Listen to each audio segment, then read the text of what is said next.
పగలు వేచియుందును యేసు రాజాని భవనములో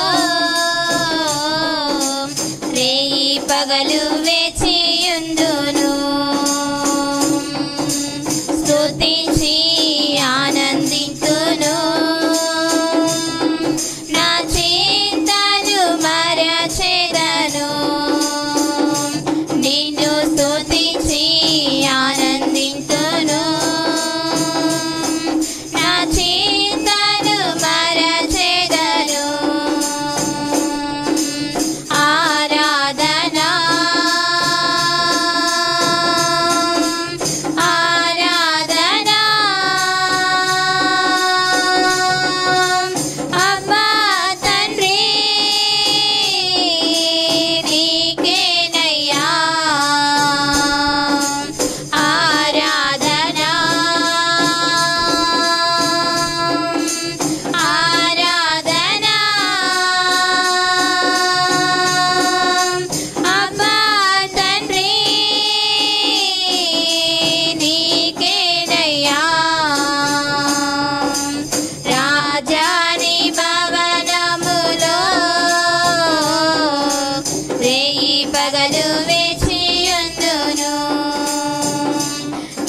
పరచు యెహోవా మకుడేషు ఆరాధనా నీకే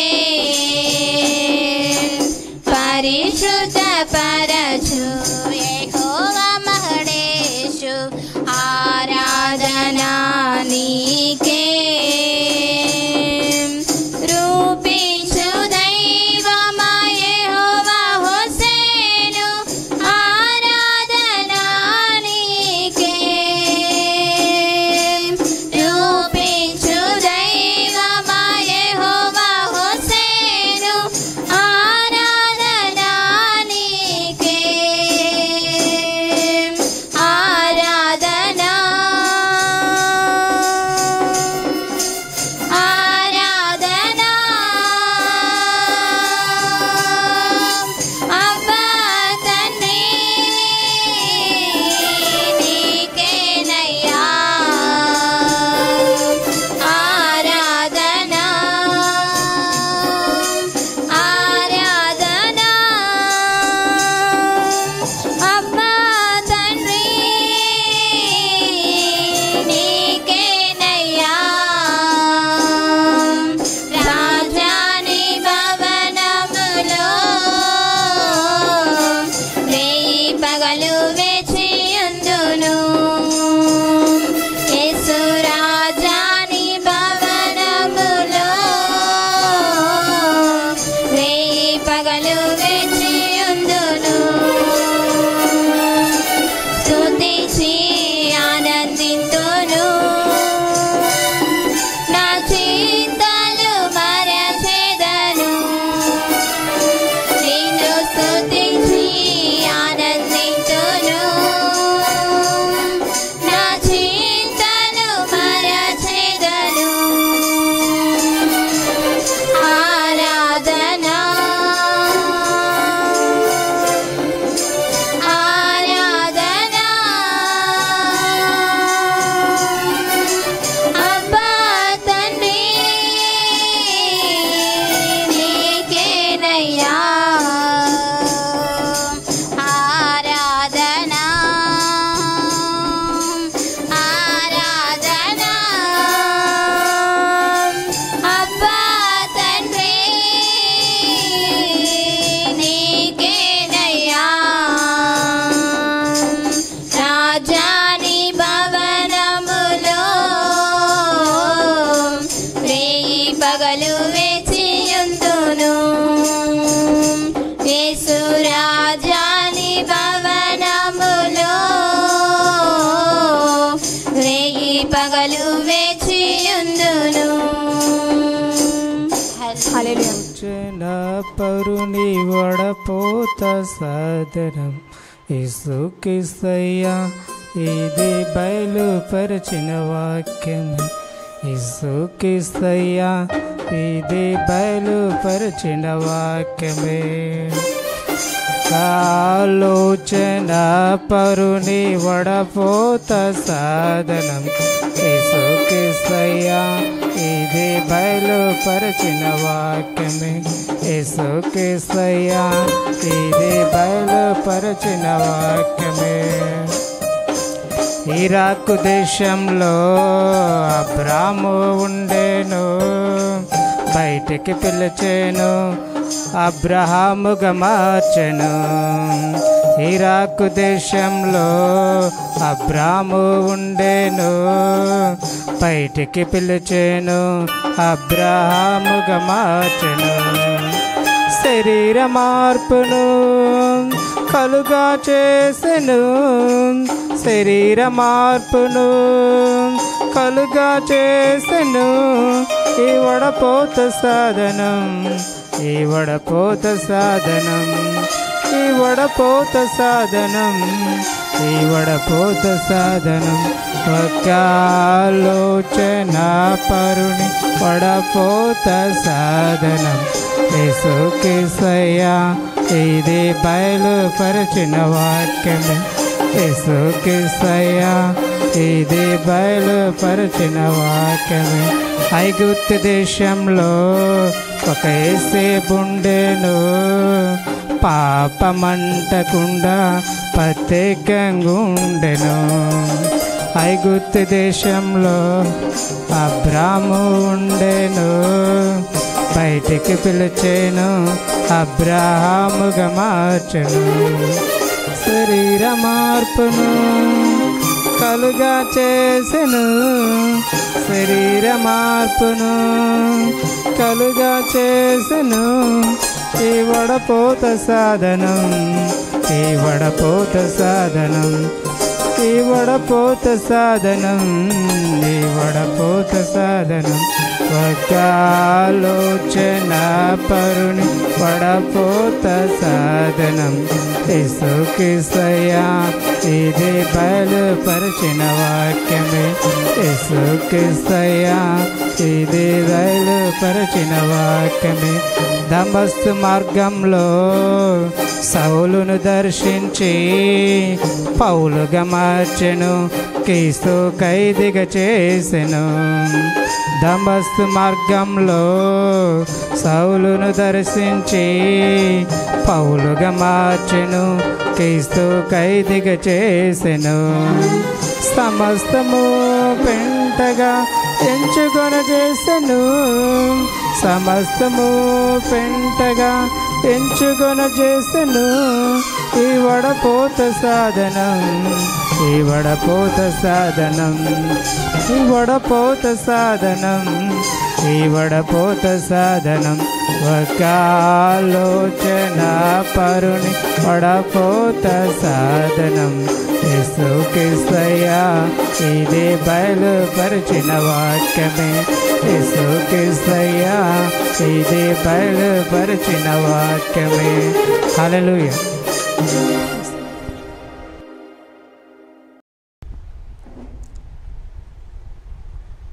ఈ సమయంలో మనం పరిశుద్ధ గ్రంథాలు త్రిపుదాము. మార్కు సువార్త 10వ అధ్యాయము 17 నుండి 22 వచనాలు. మార్కు సువార్త 10వ అధ్యాయము 17 నుండి 22 వచనాలు చదువుకుందాం.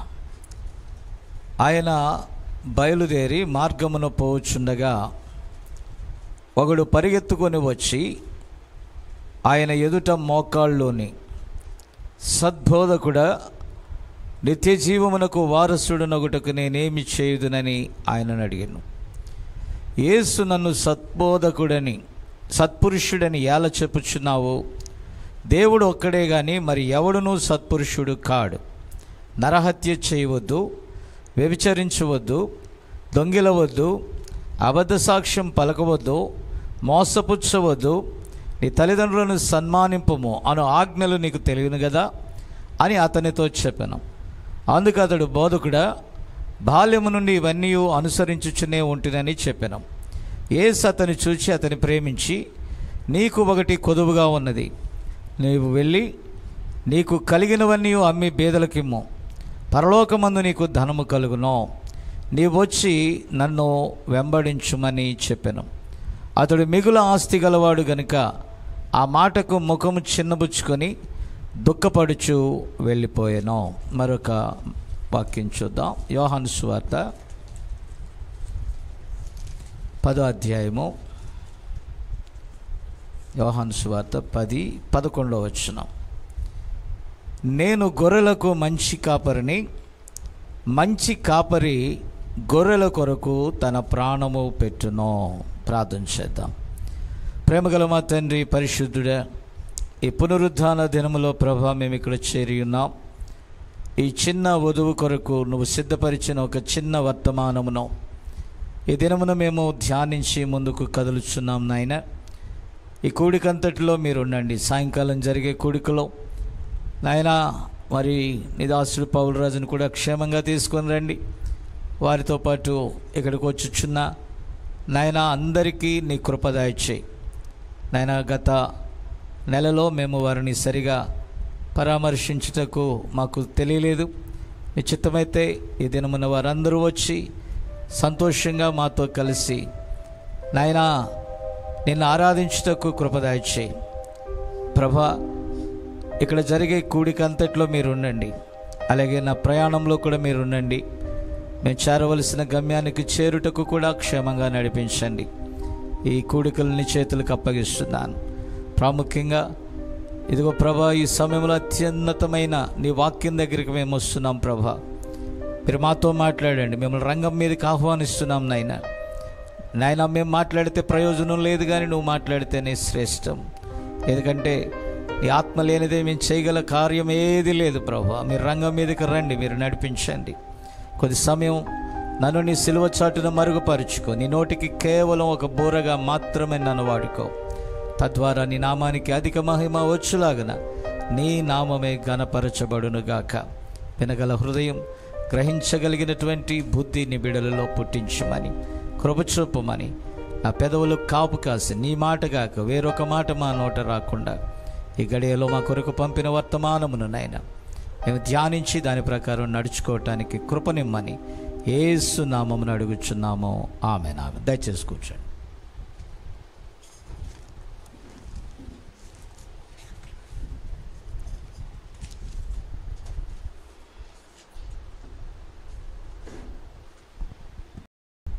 మరి ఇక్కడే వర్తమానికుడు ప్రవక్త మరి మన కొరకు ఆ వర్తమానములను తీసుకొచ్చారు. దాన్ని మనం ధ్యానం చేస్తూ ఉన్నాం.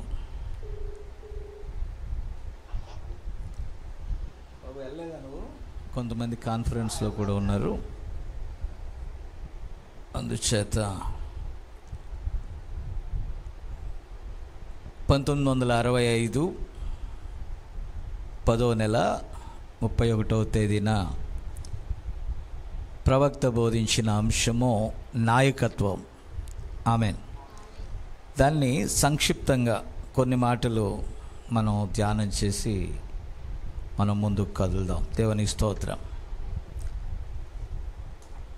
ప్రియులారా, ఇక్కడ మనం చూస్తే ఈ ధనవంతుని యొక్క విషయాలను గూర్చి మత్తయిలోనో మార్కులోనో అలాగే లూకాలో కూడా మనం చూడగలమండి. దేవుని స్తోత్రం. అతడు యవనస్తుడైన ధనవంతుడు, ధర్మశాస్త్రాన్ని నేర్చుకున్నవాడు, సమాజంలోనూ మరి అక్కడ ఉన్నటువంటి పరిస్థితుల మధ్య ఘనత వహించిన వాడండి. దేవునికి స్తోత్రం.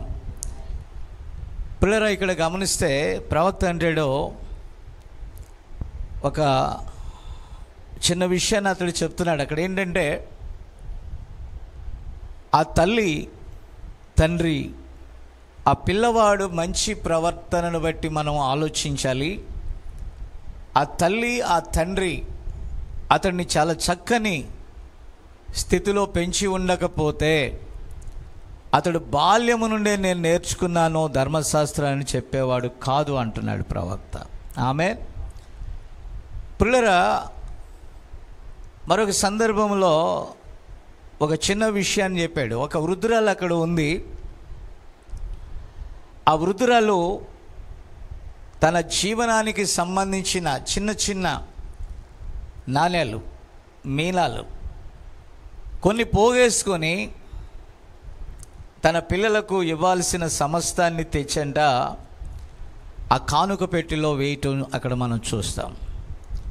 ప్రవక్త అంటాడు, నేనైతే తీసుకునేవాడిని కాదు, నేనైతే యాక్సెప్ట్ చేసేవాడిని కాదు. ఎందుకంటే తన పిల్లల కోసం సిద్ధపరుచుకున్నది అంతా తెచ్చి ఆ కానుక పెట్టెలో వేస్తుంటే నేను వద్దని నివారించేవాడిని. ప్రవక్త అన్నాడు, నేను వద్దనేవాడిని. కానీ ప్రభువు వద్దు అనలేదు. కారణం ఏంటంటే ఆమె తన జీవనమునంతా తెచ్చి ఆ కానుక పెట్టెలో వేసింది అని అంటే దేవుడు చేసిన ఉపకారం ఆమెకు మాత్రమే తెలుసు. ప్రవక్త అంటాడు, ఆయన ఆమె ఎడల ఏం చేశాడో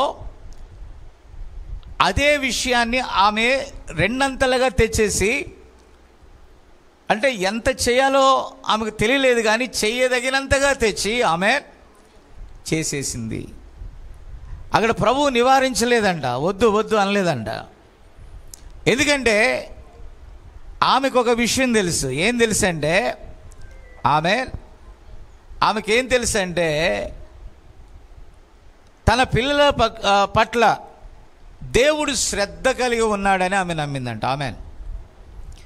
కాబట్టి ఒక తల్లి ఏం చేసింది అని అంటే సమస్తమును తెచ్చి కానుకపెట్టెలో వేసేసింది. తన పిల్లలకు ఆయన మేలు చేయగలడు, తన పిల్లలను ఆయన చూసుకోగలడు అని ఆ తల్లి విశ్వసించింది. ఆమెన్. Praise the Lord. కాబట్టి ఇక్కడ ఈ యవనస్తుని గూర్చి ప్రవక్త మాట్లాడుతూ అంటాడో, నిజంగా ఎంత మంచి తల్లి కాకపోతే ఆ బిడ్డకు బాల్యము నుండి ఇలాంటి మంచి అలవాట్లను నేర్పింది. యేసు ప్రభు తన మార్గంలో వెళ్ళిపోతూ ఉన్నాడు. ఈ యవనస్తుడు పరిగెత్తుకుంటూ వచ్చాడు, యేసు ప్రభుకి నమస్కరించాడు. ఆమె ఏమన్నాడు? సద్బోధకుడా, ఒక మంచి బోధకుడు నువ్వు అని గుర్తించాడు. దేవుని స్తోత్రం. నా మాట అర్థమవుతుందా? ఆ యవనస్తుడు గుర్తించాడు, చాలామంది బోధకులు నేను ఎరుగుదును, సమాజంలో నాకు మంచి పేరు ఉంది, సమాజంలో నాకు కీర్తి ఉంది, ఈ సొసైటీలో నేను పేరెన్నిక గలవాణ్ణి. ఆమెన్. ఫలాని వారి కుమారుడంటే గొప్ప పేరు ఉంది. బట్ మేము డబ్బులు ఇచ్చి మా సమాజంలోనికి గొప్ప బోధకులను పిలిపించుకుంటాం. అయితే యేసుక్రీస్తుకి అప్పటి సమాజంలో మంచి పేరు లేదు. ఈరోజు వర్తమానంలో కూడా పెద్ద సేవకుని పిలుద్దాము అంటారు. నేనంటాను, ఎవరా పెద్ద సేవకుడు? దేవుని స్తోత్రం. దేవుని ఆత్మ ఏ సేవకుడికైతే ఉంటుందో అతడు చిన్నవాడైపోతాడు. ఆమెన్. అంటే యేసుక్రీస్తు యొక్క సామాన్యత, దీనత్వం, పరిశుద్ధాత్మ ఒక వ్యక్తిలో ఉంటే అతనికి ఏమొచ్చిందంటే ఆ దీనత్వం వస్తుందండి. దేవుని స్తోత్రం. యేసు ప్రభు ఏమన్నాడు తెలుసా? నేను పరిచర్య చేయించుకోవటానికి రాలేదు కానీ నేను పరిచర్య చేయటానికి వచ్చాను అని ఆ సృష్టికర్త తన తోటి సేవకుల యొక్క లేకపోతే తన తోటి శిష్యుల యొక్క పాదములను కడిగాడు. గ్లోరే. కాబట్టి ఆయన తన్ను తాను అంతగా రిక్తునిగా చేసుకున్నాడు. అయితే ఆ సృష్టికర్త లేఖనముల ప్రకారము ఆ కాలము పరిపూర్ణమైనప్పుడు ఆ వాక్యము శరీరధారిగా వారి మధ్యకు వచ్చింది. యేసు ప్రభు యొక్క 30 సంవత్సరాల జీవితాన్ని మనం చూస్తే ఆయన యొక్క క్రమంలో ఆ ఇంటికి అతడు పెద్ద కుమారుడై ఉన్నాడు. Praise the Lord. కాబట్టి ఆ ఇంటి ఆ పిల్లలు మిగతా తర్వాత యేసుక్రీస్తు తర్వాత పుట్టినటువంటి మరియకు పుట్టినటువంటి యేసేపుకు పుట్టినటువంటి మిగతా పిల్లలు, యేసు ప్రభువు కేవలం యోసేపునకు కుమారుడు అనబడ్డాడు అంతే. అవునా? ఆయన దేవుని కుమారుడై ఉన్నాడు. ఆమెన్. అయితే అతడు 100% తాను ఏ శరీరంలోనికి వచ్చాడో ఆ బాధ్యతలను అతడు గౌరవించాడు. మీకు అర్థం కాలేదా? అంటే తన తోటి సోదరులను చూసుకుంటూ ఉన్నాడు, సహోదరులను చూసుకుంటూ ఉన్నాడు, తల్లిని కూడా చూసుకుంటూ ఉన్నాడు. చరిత్రకారులు చెప్తున్నారు. అతడు ఏం చేశాడంటే తన ఇంటికి కావలసిన ప్రతీది కూడా నెరవేర్చిన తర్వాత ఆయనకి 30 సంవత్సరాలు నిండినప్పుడు అతడు పరిపూర్ణమైన సేవలోనికి దేవుని పిలుపును బట్టి ఆ సమయం ఆసన్నమైనప్పుడు, ఆమేన్, అప్పటికే 6 నెలలకు ముందుగా బాప్తిస్మం ఇచ్చి యోహాను యోర్దానులో బాప్తిస్మం ఇస్తూ ఉన్నాడు. మార్గమును సరళము చేసిన తర్వాత 30 సంవత్సరాలు నిండినటువంటి ఈ శరీరం అనే గుడారములో నివసించిన దేవుడు, ఆమేన్, ఆ సృష్టికర్త ఎలోహిం శరీరధారి అయి వచ్చినటువంటి ఆ సందర్భంలో అతడు వెళ్ళి ఆ సామాన్యుడైనటువంటి బాప్తిస్మం ఇచ్చి యోహాను ద్వారా, ప్రవక్త ద్వారా బాప్తిస్మం పొందటానికి సృష్టికర్త తన వాక్యాన్ని గౌరవించి వెళ్ళాడు.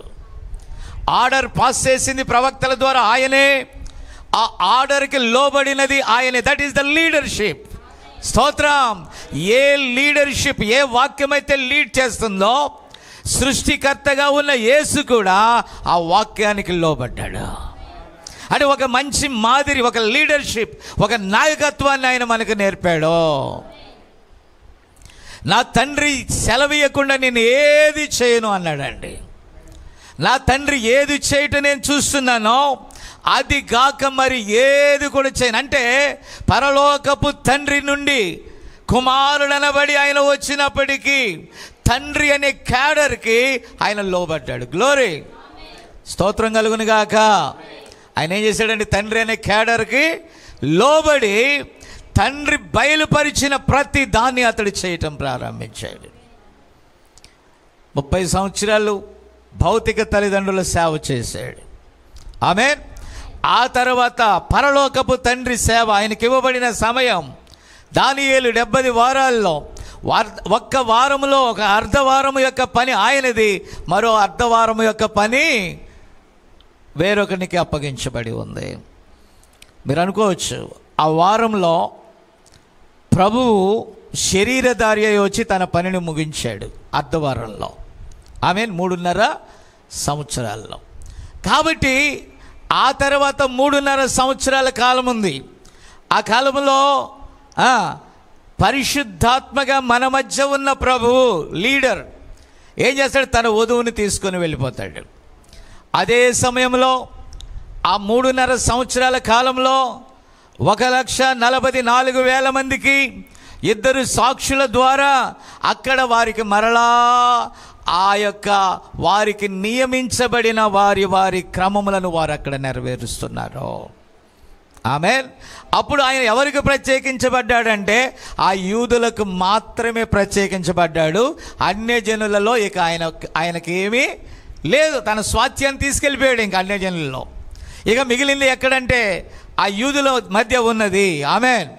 కాబట్టి అక్కడ ఎవరు ఏమి చేసినా, ఇంకా ఎలాంటి ఇక అన్యజనుల మధ్య వాళ్ళు మొరపెట్టినా, ఏది చేసినా, వాళ్ళు ఏం చేసినా అన్యాయం చేయవాడు అన్యాయం చేస్తూనే ఉంటాడు. ఒక కాలంలో వారి యొక్క పనులన్నీ ఆగిపోయాయి. ఆమేన్. అయితే ఆ 2 సాక్షుల ద్వారా అక్కడ మాత్రం రంగం నడుస్తూ ఉంది. స్తోత్రం కలుగునుగాక. హల్లెలూయా. కాబట్టి ఇప్పుడు నేను చెప్పేది అది కాదు, కానీ అసలు విషయం ఏంటంటే ప్రభువు తన తండ్రి చూపించిన మార్గము నుండి కుడికి కానీ ఎడమకి కానీ తొలగలేదు. ఆమేన్. అందుకే అన్ని విషయాల్లో మనకి యేసు ప్రభువే నిజమైన మంచి లీడర్. ఆమేన్. అందుకే మనం చదివాం, నేను గొర్రెలకు మంచి కాపరిని. నా గొర్రెలైతే వాక్యం పిలుస్తుంది. వాక్యపు గొర్రెలైతే వాక్యమునకు లోబడతాయి. హల్లెలూయా.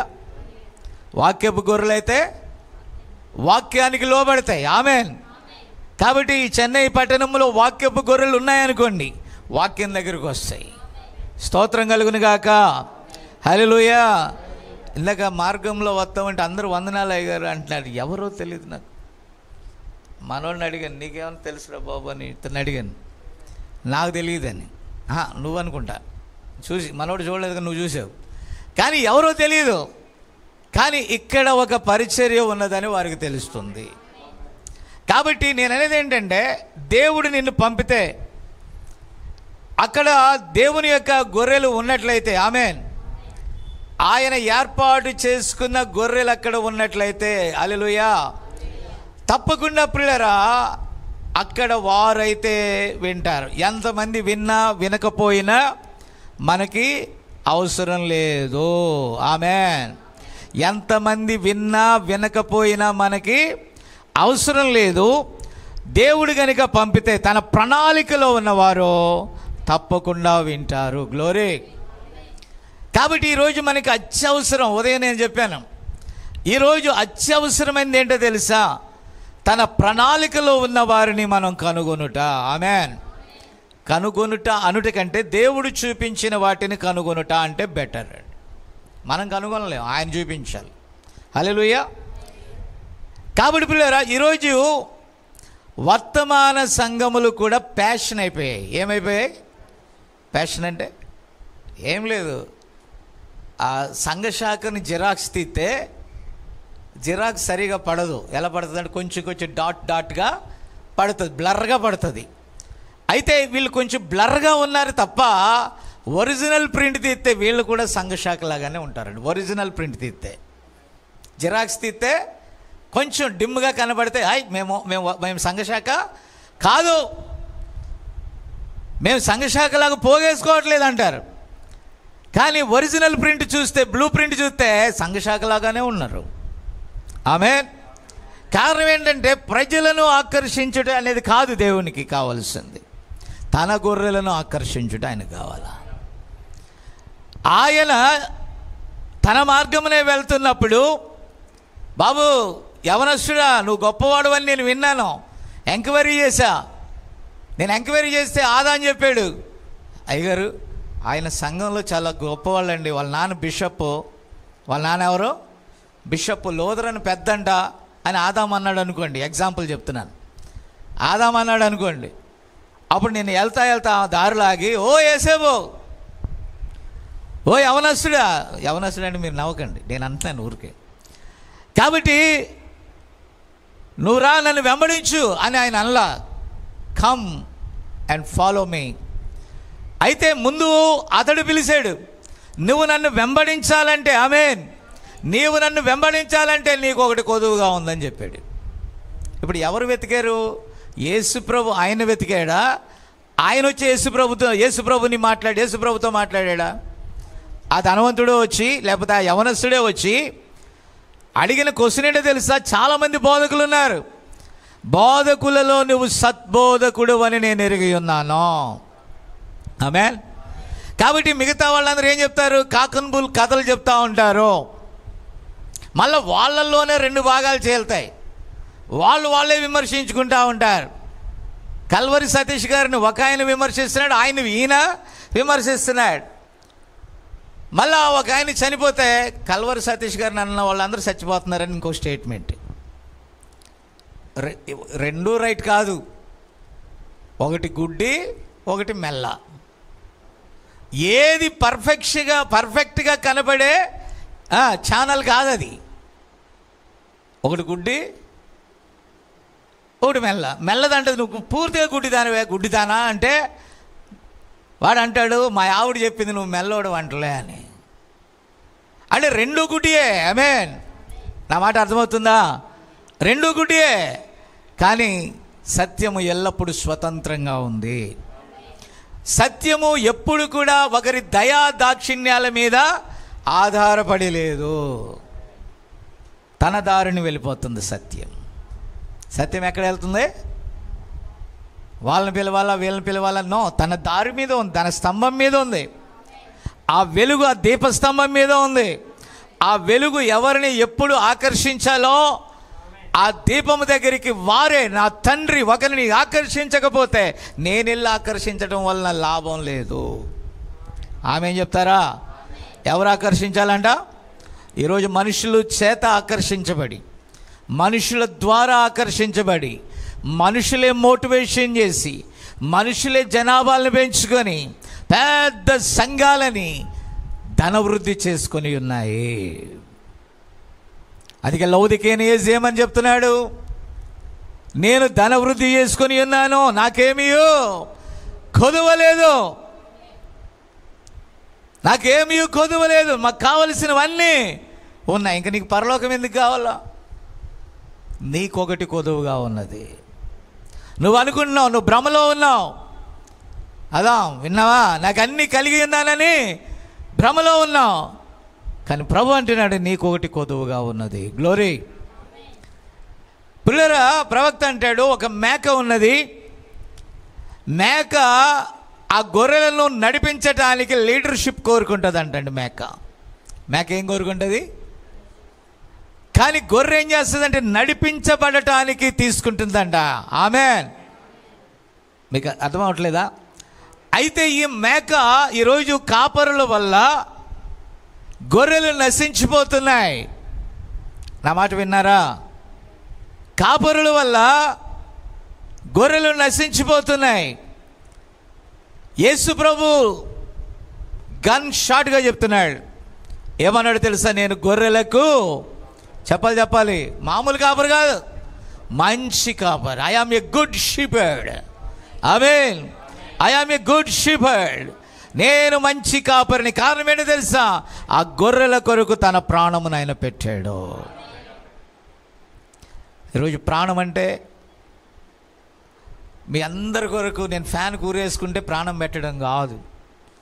అప్పుడు ఎవరు చచ్చాడు? నేను చచ్చాను, మీరు బాగానే ఉంటారు. అది కాదు. ఇప్పుడు నా ప్రాణాన్ని నేను ఖర్చు చేసుకొని, నా ధనాన్ని ఖర్చు చేసుకొని, నా శ్రమను ఖర్చు చేసుకొని మీకు వాక్యం చెప్పానే, అది నేను ప్రాణం పెట్టడం అంటే. ఆ వాక్యాన్ని మీకు అందించడం కోసం నేను పడిన ప్రతి శ్రమ, ప్రతి పోరాటం. ఈరోజంట ఇంటర్నేషనల్ పాస్టర్స్ డే అంట. అంటే అంతర్జాతీయ సేవకుల యొక్క దినం. తద్దినమా? దినం మామూలు దినమేనా? Special day. గుడ్. మన వర్తమాన సేవకులు కూడా ఆ గ్రూపుల నిండా హ్యాపీ పాస్టర్స్ డే. ఏ డే అంట? అది కూడా మామూలు చెప్పండి. Happy independence day, happy Christmas day, happy pongal, అంతేనా? హ్యాపీ రంజాన్ అన్నట్టుగా హ్యాపీ పాస్టర్స్ డే. ఎవరికే హ్యాపీ? పాస్టర్స్కే హ్యాపీ. ఎవరికి హ్యాపీ? మీరు దయచేసి గమనించాలి. అపోస్తుడైన పౌలు గారు అన్నాడు, ఏమన్నాడు తెలుసా? మా వలన మీరు రాజులయ్యారు అన్నాడు. ఆయన 2 సంవత్సరాలు పైగా అద్దె ఇంట్లో ఉండి సువార్తను ప్రకటించుకుంటూ ఖర్చు అయిపోయాడు. Good leadership. ఆమేన్. ఒక మంచి నాయకత్వం ఏమైందో తెలుసా? ఆ గొర్రెల కొరకు తన జీవితాన్ని త్యాగం చేసింది. ఈనాటి నాయకులు మేకలు. గొర్రెలనేమో ఎక్కడ పంపిస్తున్నారు? గొర్రెలను ఎక్కడికి? అక్కడ దాకా మేక వెళ్తా. రా, కమాన్, యేసు నిన్ను పిలుచుచున్నాడు. అంతేనా? ఇంకొకటి అంటాడు, yes come on, Jesus is redeemer, అనగా ఆయన నిన్ను విడిపించుచున్నాడు. నీ జోబులో ఉన్న డబ్బులన్నీ. మీకు అర్థం కాలేదా? మళ్ళీ దాని మీద టైటిల్ సాంగ్, రమ్మానోచున్నాడో నిన్ను ప్రభు యేసు వాంఛాతో డబ్బులిచ్చి ఇచ్చు